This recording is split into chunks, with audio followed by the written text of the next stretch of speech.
Hello, everybody. Welcome back to my channel, The Mature Exotical Lady, or welcome if it's your first time. Um, yeah, it's Friday evening when I'm making this video, and I'm not actually supposed to be here. I finished work. I'm supposed to have gone into central London for a sort of evening celebration for a very lovely lawyer colleague who I've worked with on a contract for several years now, because he's actually leaving the contract and he's going to set up by himself. He's a solicitor, but I believe he has applied to become a barrister. So he applied to the Bar Standards Board and the Bar Council, and he would have joined one of the four inns of court. And I believe that he has successfully transitioned over to the bar and he plans on setting up his own chambers now. He's a solicitor who's had what we call higher rights, which means that he did extra training to get higher rights of audience in the higher courts, civil higher courts. So yeah, I was supposed to go, and as what's been happening to me lately is I just found myself feeling really unsociable and not wanting to go, feeling anxious really. And this is something that's been happening to me now for the last 4 years, and I'm working on it. Those of you who may have listened to any of my previous videos, I've sort of mentioned about going through a rough time the last 4 years, really, since 2020, and trying to rediscover myself, really, trying to develop my self-confidence again and a new self-esteem, or how could I put it? A reinvent my self-esteem, because my self-esteem needs to be based on a new version of me, really. And I don't really know who that new version of me is at the moment. Work is work, and I consistently do work because I have to, and I do enjoy my work. But outside of that, my children are now grown. I'm divorced, not by my choice.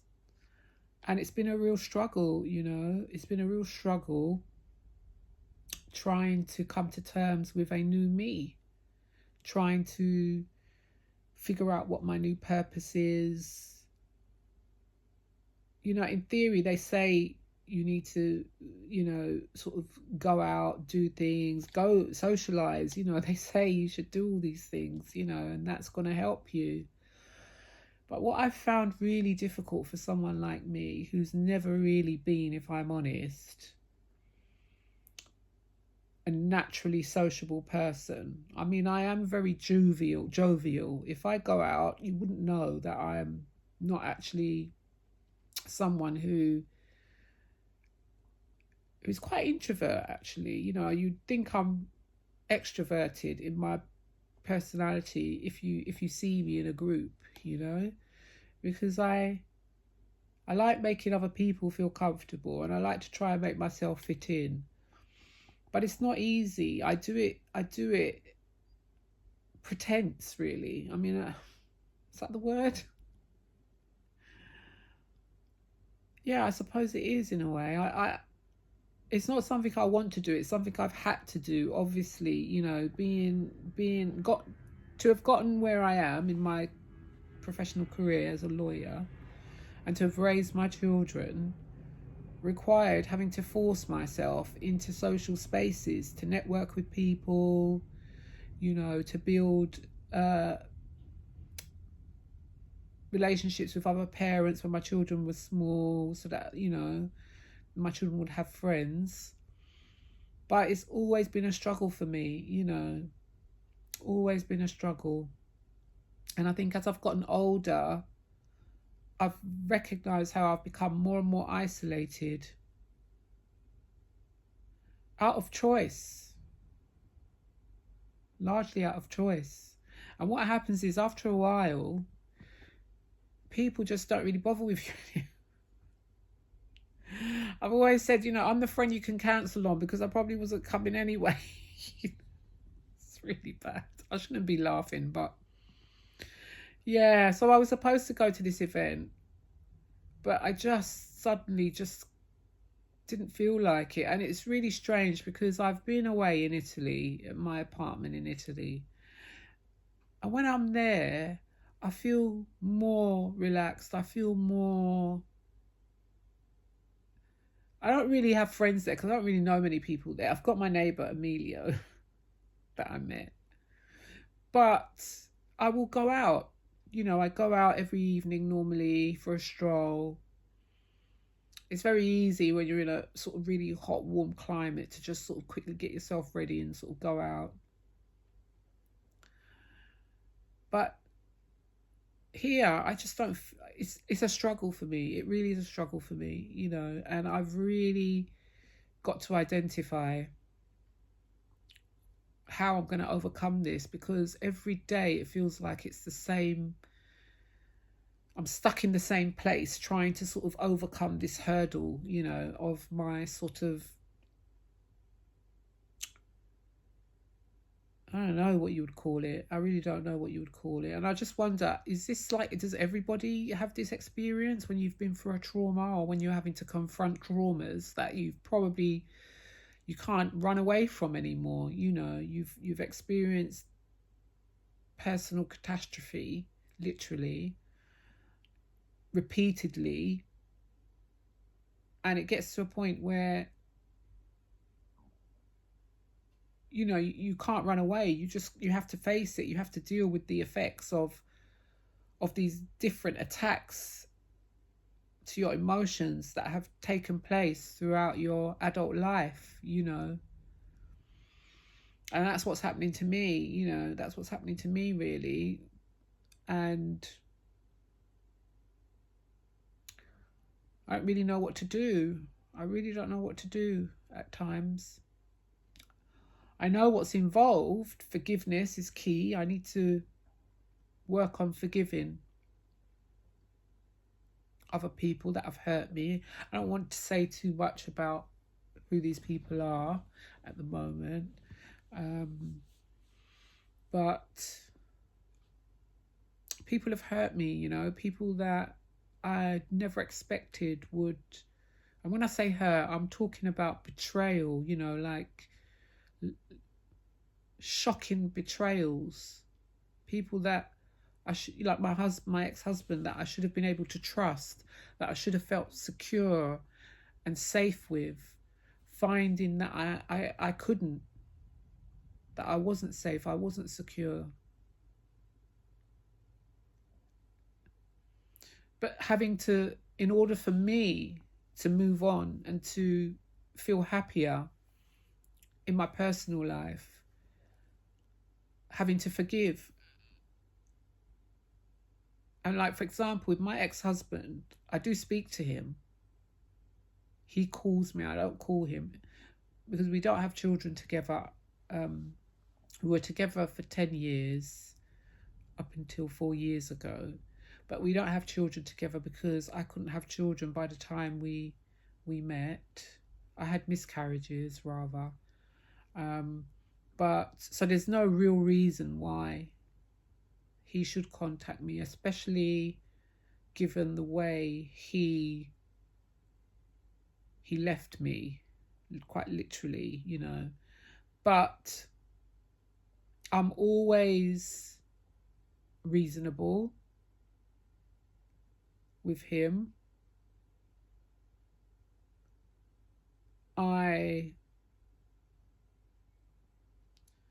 On the surface, it appears, or you would think, or I hope, that I've actually forgiven him, but I haven't really. I haven't. Secretly, I haven't. I'm pretending. I think I'm pretending because I'm struggling. I want to forgive. I really do. I want to forgive him. I want to forgive his family. And I want to forgive these other people who were all involved in the way my marriage ended. But I'm struggling. I am struggling with forgiveness, because it's a process. Forgiveness is a process whereby you have to confront the very painful reality of what somebody else has done to you. And you have to be able to be in your feelings about those experiences. And you have to be able to deal with those feelings. Forgive before you can forgive. You can't cheat the process, And I think that's where I'm struggling. I really am, because on the surface, I feel like intellectually, I feel like I've forgiven. But forgiveness is more than an intellectual exercise. It has to take place from inside your feelings, your emotions have to also forgive, and I don't think I have forgiven, and I think that's why I'm still struggling with going out in the way that I used to be, that confident person, because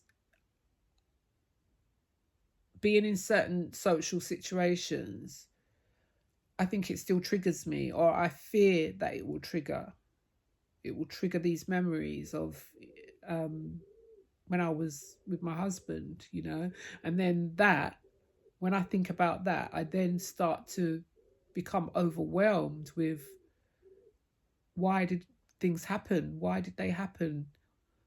Why did all this happen? Why am I like this? Why am I in this situation now? In my life at this age, in my 50s, when I didn't expect to be going through this sort of scenarios in my life, and that combined with feeling extremely self-aware of my health condition, having to wear a stoma bag has not helped. It's not helped, because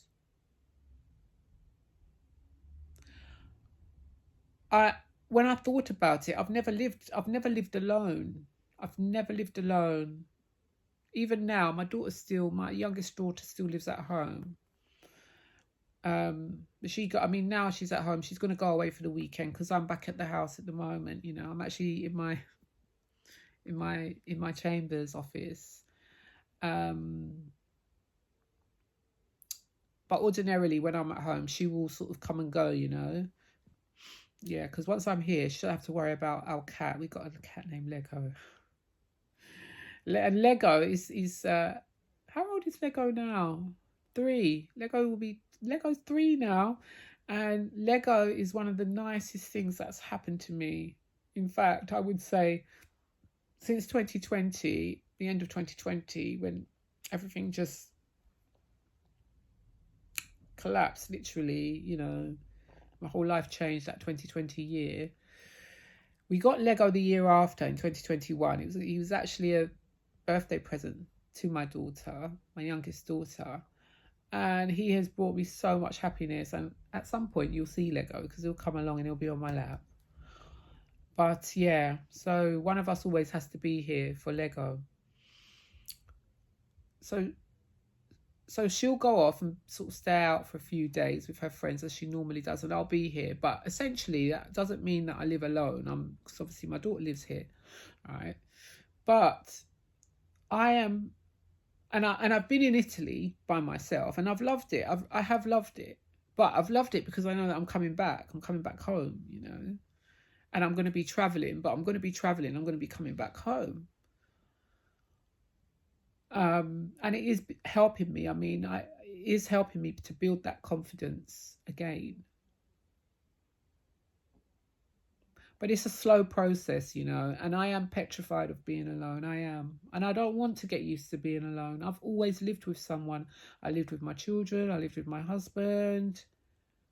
Throughout my life, I've never sort of, you know, not had someone else in the same home as me. And I don't actually want to be alone. You know, I know they say some women or some men, they enjoy single life. They enjoy what they call being independent. I don't think independence got anything to do with being single, you know. And I think it's really important as you get older not to actually be alone, to have a close companion, you know, that you live with, that you share in your life with. We're social beings, you know, we're social, you know. I mean, I'm not a social as in a group person, but I like a one-to-one. I like to be in a situation where there's other people in the house. So that's really what's been going on for me today, really. I was sort of like aware that I needed to go out to my colleague. I did send him a gift. I sent him a gift and I sent him a message, and I will catch up with him. I'll give him a week. I'll give him a week to sort of settle, because it's really difficult when you're leaving a contract. You've got things to tie up and so forth. But then we'll definitely touch base, because I do adore him. He's a brilliant lawyer, and also a friend, you know, not just a colleague, but a friend from you know, in terms of someone I could confide in the work that we do, which is not easy. The work is very tough. Very tough. But yeah, I mean, what do you, I mean, you guys, I mean, anyone coming to this video, hopefully you've come to this video because you could relate to the title of this video, which is forgiveness is very hard. It's very hard, you know. You think you forgive it, you have to keep revisiting it, you know. That's the other thing. I think that may be part of it. Maybe what I'm experiencing is normal. Maybe it's actually quite normal to feel that there are days when you feel you've forgiven, and you feel, if you know, you feel like you've made progress, and then another day something could happen and you just totally have feelings that you just make you just feel like you hate, you know, like you just want to hate certain people that put you in this position, and you start wishing them all sorts of horrible things. And then when you feel better, you don't really mean it, and I say, oh, I'm sorry, God, I don't really mean that. It's just that the way I was feeling at the time, you know. You just think, well, why should these people that literally shattered my life,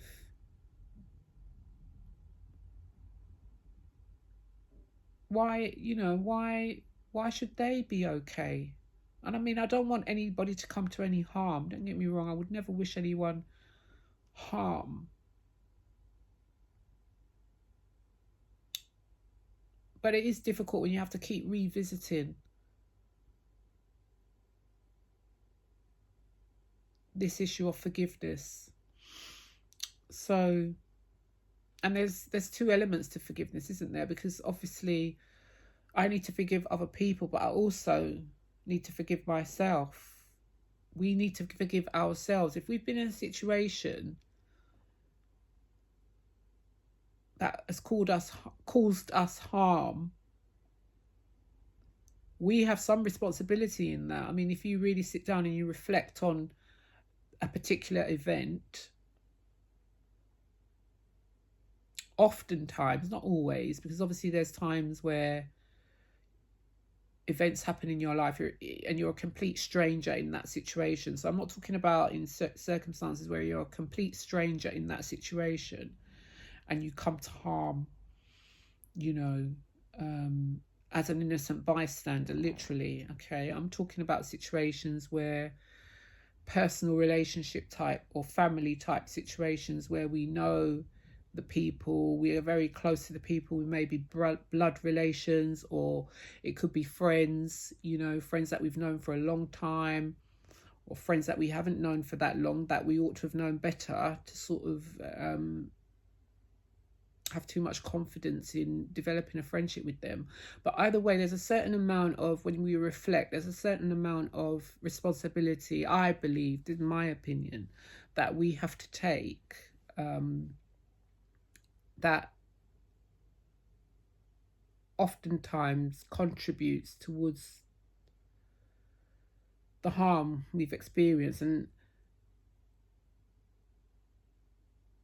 even though those people who have hurt us are totally accountable and should be accountable, right? The healing process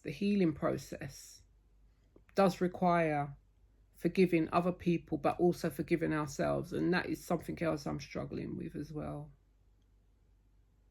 Because that's where the self-esteem issue comes into it, which I mentioned when, you know, earlier in the video, about sort of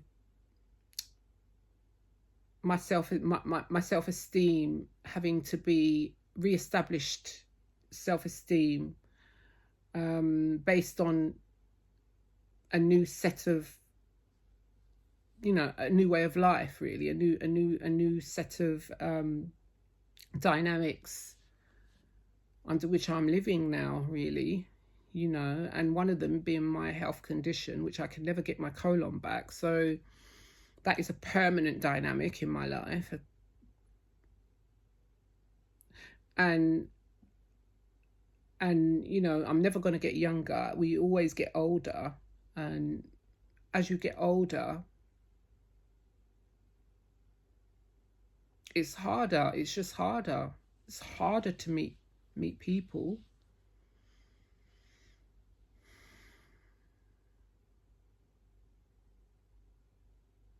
So yeah, that's just it, really. I just wanted to share that. It's going to be the weekend, and initially I didn't plan on being here this weekend, being at home, but I will be. I think I will be here for at least another week or two. I've got some things I need to sort out, or try to sort out, before I start traveling again. So I'll be recording from here. And hopefully, you know, you can relate to some of the things I'll be talking about when I record. So I am going to go for a walk. I'm going to go for a walk. And then I will probably have some yogurt and some raspberries, actually. And I won't be out socializing. I shall then go to sleep, and I've got a lot of work to do this weekend as well. I've got case preparation. I've got a 2-day coroner's inquest, Monday and Tuesday. So yeah, I'll be preparing for that as well. So whatever you're doing this morning, afternoon, evening, or night, I wish you peace. And thank you for watching this video. Please thumbs up or thumbs down, and subscribe. And thank you to those few subscribers that have subscribed to my channel recently. I am really grateful. If you've come back to watch this video, I really do appreciate the support. And yeah, have a wonderful evening, and I shall see you in the next one. I'm going to try and upload a video tomorrow and another one on Sunday. And we'll see how we go. So, bye.